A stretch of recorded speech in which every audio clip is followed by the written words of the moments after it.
de la aplicación de una convención, la Convención 169 de la OIT, que es la que disponía la consulta previa para los pueblos indígenas. Y por eso le hemos invitado, y a Iván La Negra, que es adjunto a la Defensoría del Pueblo para el Medio Ambiente, Servicios Públicos y Pueblos Indígenas.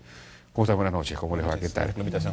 ¿Eso está recogido en la ley nuestra, doctor La Negra? Sí, así es. El artículo 7 de la norma, al dar los criterios de identificación de los pueblos indígenas, recoge precisamente esos criterios que están en la Convención y señala de manera expresa que además son descendencia directa de las poblaciones originarias que estaban en el territorio antes de la conquista. De acuerdo. ¿Y esto cómo se va a identificar, a procesar, digamos, porque cómo se va a, digamos, tendrían que acreditarse no sé, las comunidades nativas o quizás algunas campesinas tendrían que decir, oiga, yo soy indígena, ¿cómo va a ser este procedimiento? Eso no está establecido todavía. Es el Estado que define en última instancia. Pero en la ley ha establecido ya esta función, ¿quién la va a cumplir? Que es el Viceministerio de Interculturalidad del Ministerio de Cultura.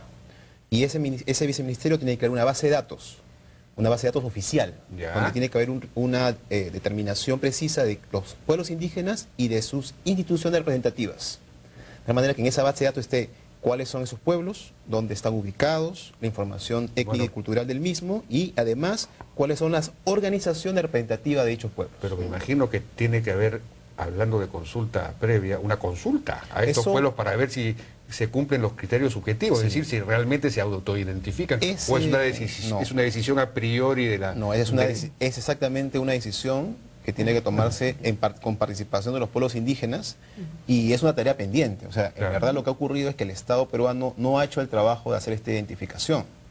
Entonces lo único que tenemos... Eso va a ser una cosa bien laboriosa, lo único que tenemos como información oficial es lo que ha hecho el INEI, que es en el censo incluir una pregunta sobre cuál es tu lengua materna.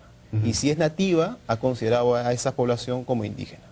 Entonces, eso es un criterio... Eso es individual, no es grupal. Exactamente. Entonces, lo que se requiere es un trabajo de campo, muy intenso, además en el terreno tiene que ser, para ir con los pueblos indígenas y efectivamente identificar la población que pertenece a esta categoría. De acuerdo.